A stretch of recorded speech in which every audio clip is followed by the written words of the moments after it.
Welcome to the Church Communications Podcast. We want to help you become a church communications expert. We understand it can be a challenging and ever-changing role because we've worked in the church too, which is why we built a community with over 25,000 church leaders that are ready to support and cheer you on. Your hosts for the show are Allred and Kenny Jahng, who want to help equip you to reach more of your congregation and community. This is the place where we'll talk shop with fellow practitioners and professionals about what's working, what's not, and what's next. Are you ready? Let's get started. This episode is brought to you by Ramsey Plus, a money plan for real life. This brand new all-access membership from Dave Ramsey's company gives you the best of money content, tools, resources, all in one place. Now, later on in the show, we're going to talk about how your whole church or organization can get plugged in. But until then, you can start off with a free trial. Just go to daveramsey.com/CC trial, CC as in church communications. We've got a custom URL here, daveramsey.com/CC trial.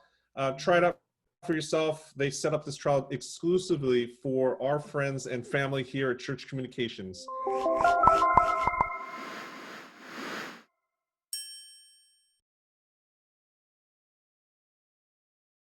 Kenny, how are you doing?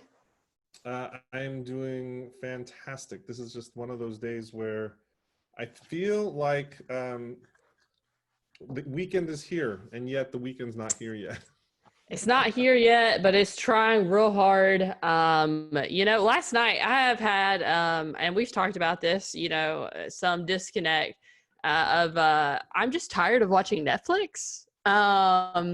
It's so funny. I have just, came home and I was like, I don't want to do what I need to do, which is a lot of work. And I was like, I'm just going to play guitar. I hadn't played guitar in 10 years and I got it out and I just, shredded for hours. And it was fantastic. So have you gotten back into any old hobbies since the pandemic started? It hasn't been that relaxing for me, but I have been, it hasn't been relaxing for me either. I think I needed to relax. I think that was the problem. I think that's why I did this. I've been able to go out more, outside, the outdoors much more lately. It's been hot here in Jersey this summer. So it's been hot in Jersey. You don't even know what hot is. Have you been to Alabama? I guess that is true. That is true. We are sweltering when we're in the 80s. If we hit 90s, it is super hot. Whatever. But no, it's been some good. Hundreds and some humidity. So it's one of those things where I think you're right. We need a break in the routine, and because things are just it's nonstop. If we don't control the tempo and the pace, then it's just going to ruin us. So. I love the fact that you took out your guitar. We should do a live concert one day via Facebook Live for everybody. No one needs that. Honestly, it's bad. I didn't know. I didn't think about that before I told the internet that I do play, but terribly, like really bad. I think I need to probably take lessons. I've been playing like since high school, but like never like in a formal fashion, just for like me mostly. And so I was like, yeah, that's going to be bad. Nobody on the internet needs to request any special request. I only know like 2 songs and 3 chords. So it's all just, worship songs. I can only play, the worship songs. That's it. Hey, maybe we just get a small group together and we start playing instruments together in a small band, on Zoom. Just 3 or 4 of us or something. We'll call it the Zoom band. Yeah. We got the Zoomies. We can bring back. Turn it on and... Oh man, do you remember PBS, the Zoom show? Do you remember like Come On and Zoom? No? Yes. So when this Zoom started to get popular, I used to sing that song all the time, and some people got it, some people didn't. You know who your real friends are and who your real friends aren't, basically. That's true. If they know Zoom on PBS, you know that they're a real friend because, Come On and Zoom, man, and Boston Mass. Like, I still think about that song all the time. I can't help it. I don't know. There's something in me that's just, I don't know. It was funny. I was talking to Megan Ranson the other day on Twitter, and she had posted that her daughter loves the old-timey Spider-Man song. And I was like, I also love the old-timey Spider-Man song. I don't know what it is, but for some reason, those songs just really take you back to a specific time, and you just really get them stuck in your head for some reason. So Is that what it is? I hopefully caught her story the other day. Not that we're camping out on Megan's social feed, but I saw her daughter. Her daughter's cute. We are. And they were playing Spider-Man at 8 a.m. while making pancakes or something like that. Yeah, and they were listening to the Spider-Man song, and she said apparently her dad loves this song, and so does her daughter. And I was like, I completely understand. I also love this song. I sang it in class the other, like I was like humming it, and I was like, I don't know why I have this stuck in my head. But I didn't even watch the old timey Spider. I have no idea like how It this is happened. amazing how music triggers memories. Thanks. And so we'd love to know 100%. what your memories are. If you're on one of our many platforms that this is being produced, drop a comment below and share what's one childhood memory, music or jingle, maybe a commercial jingle that brings back memories for you every single time. Or tweet us just very randomly. Yes. I would love to get at KDJ Allred. I would love to find out what was your favorite jingles from your childhood, or like Wishbone. Oh man, what's the story? Wishbone. That's like, oh, You're gonna you didn't get learn these classic literature from tweets. Wishbone. You're like random like YouTube links of old. I can't wait. So talking about old-fashioned video. No, we're going to talk about how to start small video-based small groups. That is not an old-fashioned thing to do. That's a new one. A new but maybe you can go back and watch some Zoom episodes together, via your small group. But we're going to talk about how you can structure those and how to choose a platform and all that. I'm really excited about it. So Kenny, why don't you kick us off and talk to us about how you can structure your small group that's going to be online? Yeah, so we get this question a lot. How do we start video-based small groups? I always say, look, Act 1 of COVID in 2020 was, let's get worship online. Let's get their Sunday live streaming. Everyone freaked out about that. And now we're in Act 2, and that is, now what? And so right. Video-based small groups is a great answer. The answer to your question is, how do you actually structure a group? Because it's not exactly the same as offline in person, groups, right? It's a different modality.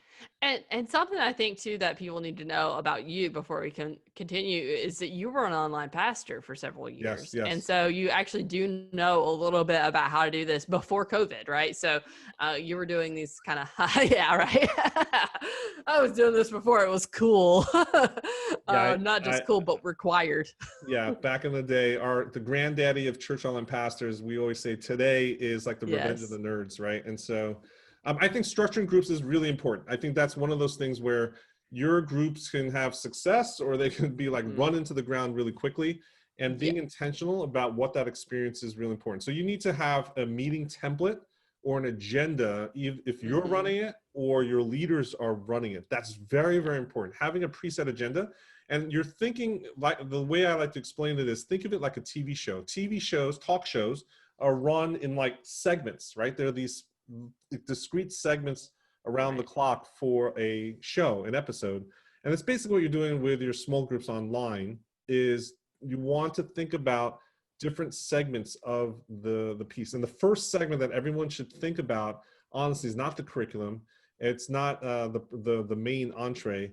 It is the icebreaker. It's the relationship. It's the catch up. It's those prompts and questions that might be different that start off the meeting. And you want everyone to be conversational.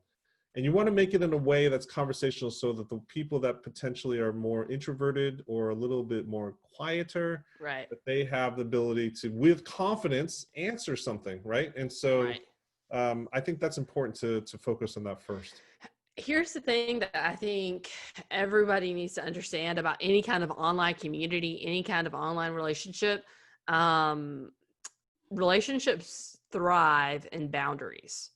And so giving them structure helps them thrive. You have to have some kind of structure. Otherwise, when people show up, they're going to be like, what is this Zoom meeting? How long is this going to last? Do I want to really go to the Zoom meeting? You know what I'm saying? So if they don't have an agenda, they don't know what they're doing and they don't really want to be there. What I loved about the Gwinnett church experience. I went to Gwinnett about a year ago or so and went to church. And at the very beginning of their church experience, they said, we're going to be here together for, I don't know, 95 minutes. Like they said, exactly. Yeah, telling you like, exactly what to expect, right? Yeah. And they were like, and this is what we're going to do first. And then we're going to do this. And then after that, we're going to do this. Cause they don't have bulletins really, I don't think. And so they're like, this is exactly what you can expect. And I love that because I was like, oh, so I know like we're going to get out of here at 12:05 on the dot. And so that's the same thing for online stuff. People just expect that it's going to go on and on. So they don't really want to do it, because they don't know what to expect. You've really got to give them an agenda so that they know what to show up for and what they're showing up for and what they're going to learn and what they're going to experience. Otherwise, they're kind of like, what is in this for me? Because at the end of the day, people only care about themselves. They don't really care about you, and they don't really care that you need your small groups to thrive. Yeah, you totally do. And the community, church exists in these small groups. Church thrives because of small groups. But you have to give a reason for the person to thrive as well. And so in order to do that, I really think you've got to set up these agendas. Otherwise, you are confusing people and then you're losing them. And so we've just got to be really clear about what we're doing and why we're doing it. Absolutely. I think the other part with online groups also, Katie, is part of that agenda is you don't need to focus all the time of actually consuming the content together. This is one of those things where you have to respect the medium. And so it's not necessarily the best. Everyone's time is so precious today, right? Right. You want to respect people. And so if you're using video curriculum, one thing that I really suggest you test out is what we call flip the script. It's kind of like what Khan Academy did with teaching, where put the recording offline, let them watch it offline. And then when you come together, do what's most important. What's most valuable when we are meeting together virtually, just like this over Zoom, right? Our discussion and interactions together. Yeah. So it's a flipped classroom. So, if you want to learn about that. Yeah. Right. So yeah, watch the content offline. Sorry, I interrupted you. Watch the content offline and then come back and discuss, because the time together is where you should discuss. Don't come together and watch something together. That's just weird to like watch each other through screens while you're all watching something. Like that's weird. Nobody wants to do that. Like that's not, and I teach, now, so I teach hybrid now. I teach both online or blended. Even know, high flex, I don't know. It's where I teach both in person and online at the exact same time.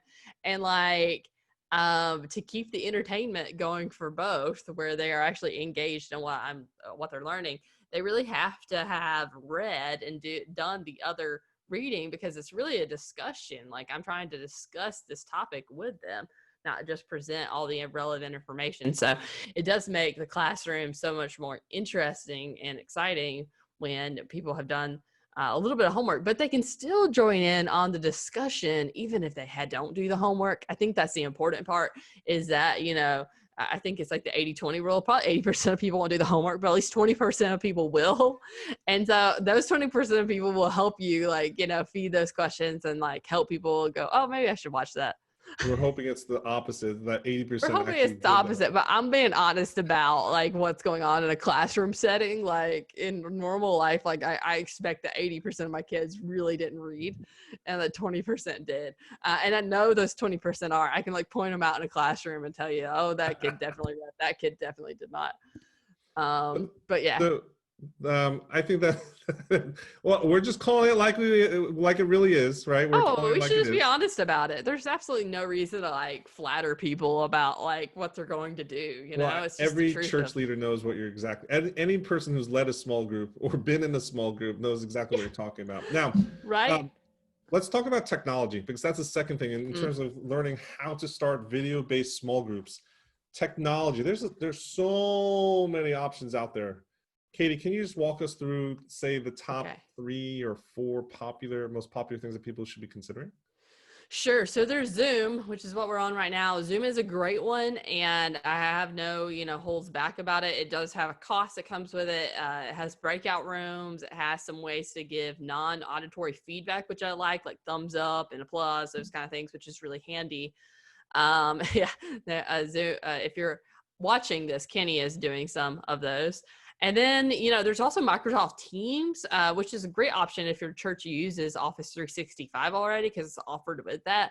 It's definitely not as user-friendly or easy to get started for most people. Most people already know how to use Zoom because they had to figure it out during the pandemic, but that's an option. Even Skype is an option, which is also owned by Microsoft. So don't throw out Skype just because it's older. There's also Facebook. So Facebook offers, groups, but then they also offer messenger rooms that just happened during the pandemic. They offer these messenger rooms where you can grab a link to the messenger room, have everybody join it. I don't think there's any really great way to record it yet. They have a new feature coming out soon where you can put that live group as a live into like a group or whatever, but that hasn't happened yet. So just watch it though, because I think there's so much more to come from Facebook with groups and with messenger rooms. And don't discount it, because the platform you choose will also speak into how people relate and how dynamic it is. For me, if I think of a Zoom group, I think of a group that's probably going to end after the pandemic. But a Facebook group, I think this is going to continue lasting forever. You could use Zoom with Facebook by scheduling and that kind of stuff. But anyways, that's just an idea. And then there's Google Hangouts. Okay, so Google Hangouts are still really viable. There's Google Meet, which is a little different. But Google Hangouts is still a really easy and great platform. If Zoom goes down, it's usually my backup. And so, yeah, you check out Google Hangout and see if it would work for your team or for your group. I think it might be a good option. So, Kenny, after we decide our platform, we decide our structure. Right. I think we have to do a little bit of leader training. So what does leader training look like? So this is, I think, so critical. This is something you cannot miss. And you need to be a little bit more intentional with online groups than offline groups. Is that you got to, so there's basically one big thing is you need to set expectations. You need to share with the leaders what they're going to face. So both the upside and then the challenges as well, and how to overcome those things. And so that type of planning and equipping is going to make sure that they're positioned for success. The one thing that you can help them up front is share with them some tips for how to actually recruit and gather attendees, getting them, and you might be what we do is we call it swipe files. You might pre-write some emails or some text messages that they can copy paste, swipe it, and then personalize it and use it as their own. Basically ghost write stuff for them that they can send out to their group members so that they're reminded, hey, we're meeting on Friday, or we're gonna, if you have any questions, or even teaching your leaders to make personal calls throughout the week to touch base. Those little things. Don't just assume that your leaders know what to do, and then contextualizing that all for online, because we're all remote, we're not seeing each other on Sundays in person, is really important.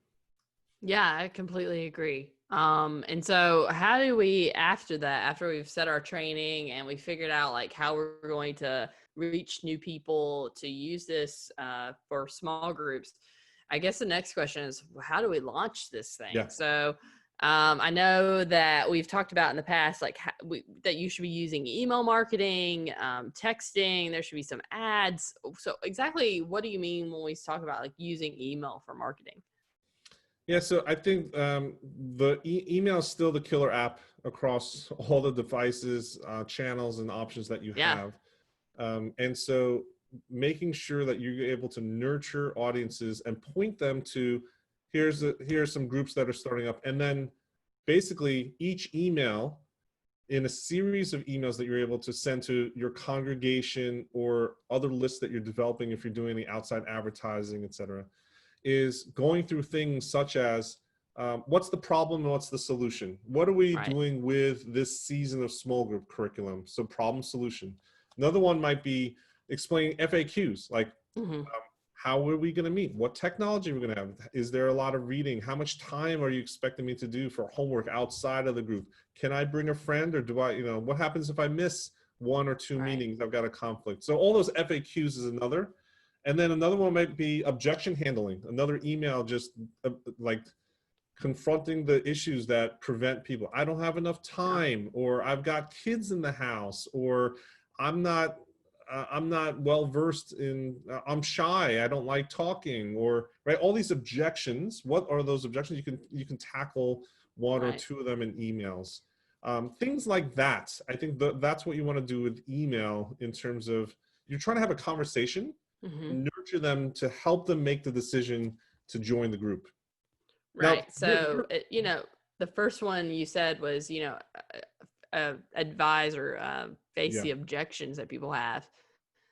What else should they send out? So maybe do like a drip campaign, right? So the first one is like, what are the objections, and then what's next? Yeah, again, I think it's just, I think you could just brainstorm in conversation if you had with somebody, what are the different things you would discuss. So the first email I think is just announcing what it is, just a straight, here are the facts. That's a here are the Right. facts email. I think the second one is problem solution. So it's literally saying, we're going to talk about getting out of debt, and literally there's nine lessons, and here are Mm-hmm. what the topics of the 9 lessons if you're interested. Or we're going to talk Yeah. about parenting, we're going to talk about relationships, we're going to talk about anger, we're going to talk whatever it is, problem solution. The third email I think is an FAQ email. Go through, just list 10 questions. Mm-hmm. We thought that you have questions about this. I would love to answer any questions, but here's some 10 common questions you Right. might have, and list a QA email. And then the last one will be an objections email. It's just saying, hey, there's some challenges that I understand it might be challenging to you For sure. to join a group right now. Here's why I think it's really important. And then explain the answers to those. So Yeah. those are the first couple of emails that I would pre-write. Send. And then schedule, whether you're using MailChimp or Drip or ActiveCampaign, whatever your church is using, you could just basically program them out to be sent out one after the other. Man, I hope somebody took some notes. Well, okay, let's talk about notes here, because you are a ninja for social media. How often should they be talking about these groups, about recruiting for groups, and how should they, what's the positioning? How should they do it? I really do think a lot of times that the page really isn't about, it's not a billboard, right? It's not really communicating. I don't think creating like things that are communicating again and again, hey, we got small groups coming up. Hey, we got small groups coming up. I don't think that, I feel like that's just noise. Yes. I agree. So if you can maybe create like video testimonials of people who have been in small groups and how those groups have affected them, and then direct them to a call to action of signing up online, that would probably be the best thing to do for your page, and then run ads to that. And then if I was going to do other things just on our page, I would think about, I don't know, maybe doing like a giveaway for the book, for the curriculum that you're going to do, say like, hey, we got this small group coming up. We're going to be covering Dave Ramsey's Financial Peace University. If you want to win a free copy of it, comment below and we will enter you to win or whatever. And so that's a great way to get a lot of traction on your Facebook page, as well as get people interested. What you can do is set up a bot. Facebook Messenger has bots for pages, and everybody who comments, below, you can have them automatically send them a message and say, hey, thanks for entering to win our giveaway. Here's some more information about the small group that we have coming up covering Dave Ramsey's Financial Peace University. We would love to have you. Actually, here's a discount for joining or whatever. And so I don't know, that's just an interesting funnel, a different way of doing it, I think, than churches typically do, which is join our thing, join our thing, join our thing, come to our thing. Don't I've never heard that wrong. before, Katie. I've never seen a church just keep on repeating. And I do that. I say that because it was me. I only pick on these people because I was that person, and or because that's all the church wanted from me, was to say this and do it the same old way over and over and over. And I kept saying this is not how social media works. Social media is a conversation. We have to figure out, how do we create engaging conversations? So another thing you could do is simply say, drop a GIF of your financial status right now. Or I don't know, see what, people are dropping and say hey, we got this small group coming up. We would love to have you regardless of your financial status, right? We want to help you, whatever you are. If you're in a season of wealth or not. That post would go nuts, right? People would just people would be very confused because it's come from a church. It's almost like a heated little thing. I was I don't know, that could be that could go wrong, but it could also be really great. So yeah, social media is definitely must, and I think that is the point here, is that get off the that repetitious cycle of just asking, Right. Over and you over got to again. engage in conversations, right? And so that's For sure. the key. Now, I actually think, and this is a little bit odd from two of us being digitally native, we live in the world of social and digital, but the number one way that you're actually going to grow and recruit people to group, new people, especially in your community, is to get your small group members, your small group leaders, your attendees to actually personally invite their friends, family, teachers, coaches, dentists, everybody that they know in town, right? That's the number one strategy. Right. Yeah. It's definitely referrals. I mean, it's just like in business, the best thing in business is to get a referral from somebody who worked with you before. Those convert better. And it's the same way, like with in person, like with getting people to come to church, to come to a small group, to accept Jesus is through a personal relationship that you have with somebody. And so, how do you get people to do that? Well, you have to ask them to, because if you don't ask them to share or to help you recruit for this, they're not going to. Like, ask and you shall receive, right? So you got to give people some kind of call to action to help them refer people. Absolutely. I like to say it's the 1-2-1 punch. So one is the first step is get everything out there on social, create the assets, create the email, create the social media, create the ads. Number two is get your people to actually ask their friends and family. And then what's going to happen is they're going to go back and check you out back to the step one, all the stuff that you published. And you need that whole formula, 1-2-1. It needs to be put the stuff out there, get your friends to ask, and then it's going to come back. And then when they come back, be ready to engage, answer questions, encourage, reel them in.